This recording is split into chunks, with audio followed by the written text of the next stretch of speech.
On the quiet, glimmering waters of Lake Koronis in central Minnesota, time has always moved a little differently. The lake, carved by ice, framed by oak and prairie, has been more than just a landscape. It's been a memory keeper. For generations, people have come here to reconnect with nature, with each other, and with something deeper.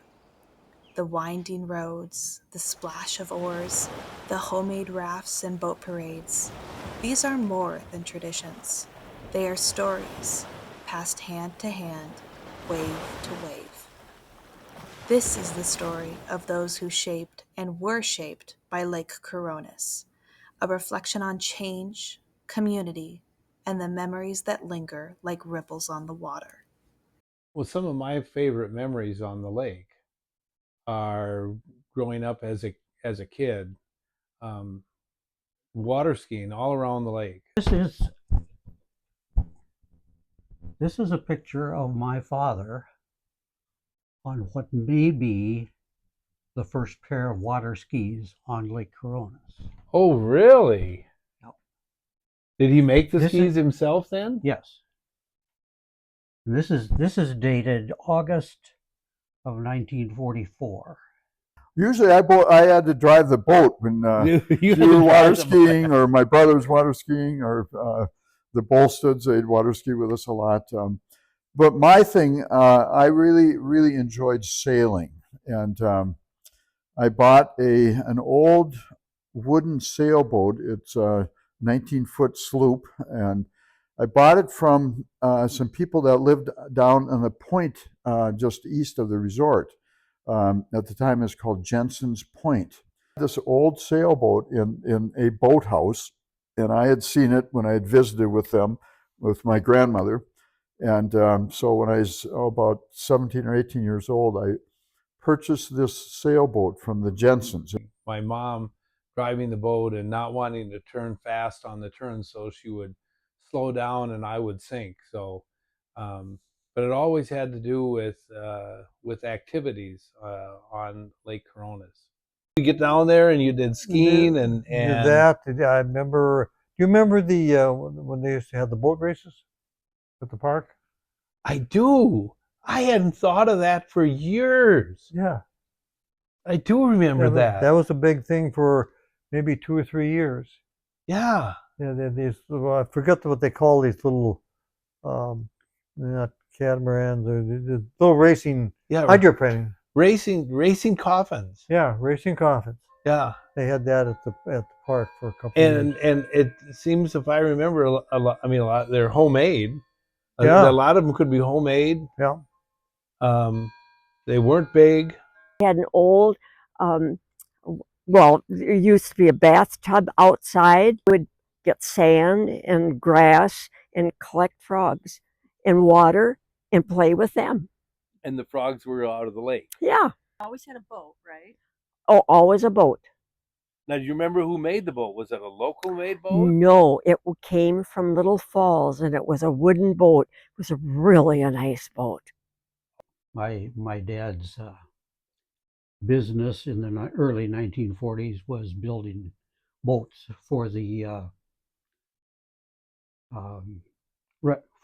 resorts in the area. Built wooden fishing boats. Wooden fishing boats. In fact, I have.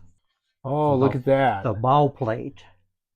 Oh, look at that he put on his boats that were made here in Paynesville. Henderson Boat Works, Paynesville, Minnesota. Look at that. Isn't that something? My dad had a boat. As a matter of fact, the boat's out in back. It's falling apart. I'm going to try to convince the place that built it down in Iowa they should take it and rebuild it. And so he had this 24-foot inboard motorboat. Oh, an inboard? Yeah. Okay. Yeah. And through the 30s. So probably late 20s into the 30s. And then World War II came along and it never got back in the water. Other memories that I have around the lake is being able to get over to First Island, Second Island, and Third Island and walk the islands. Even walking over to the islands was always a fun activity. You just had to be cautious and stuff when you did that. There used to be a cabin on First Island, Oh, really? and that's that. Oh, I didn't know that. Pete No, you've. Pedder, he and her, that's Annie, that's his wife. He worked for AT&T in Chicago. I saw a picture. One of the pictures that you had on yours was the old slide. Yeah. It was huge, and the Oh tower. yeah, yeah. And it was just huge. And I kind of remember a slide there. But see, that's where all the swimming lessons. You know, I was a town kid, and I would come out. I came out for all my swimming lessons at Vans. Yeah. And over in the sandy part on Vans, not where Veterans is, but over at the sandy part. That's where everything was. Vans Beach. It was for the restaurant, because there was a restaurant in Vans Beach. Oh, okay. Back when we were kids. It was kind of like a bar and restaurant. Mm-hmm. So they sold meals, but hamburgers, and they had root beer, nickel mugs of root beer. So that was pretty cool. We thought. And penny candy in the store and stuff like that. And they had, when they were open, their beach, similar to what you've seen more recently at Bugby's, had a tower, a diving tower. Mm-hmm. And I also remember a stone gate. I don't remember when it was called Horton's. I only knew it as Stone Gate. And it was that way. It was always closed. It was a nice, easy walk from where our place is to just walk over to Stone Gate and get some candy. And it was the same with getting over to Vans Beach. But I remember riding bike over, and where we are, it's kind of a hill going either direction to Stonegate or to Vans. And it was a big deal when we were able to ride the bike all the way up the hill and not have to stop and walk. So I remember doing that many, many times.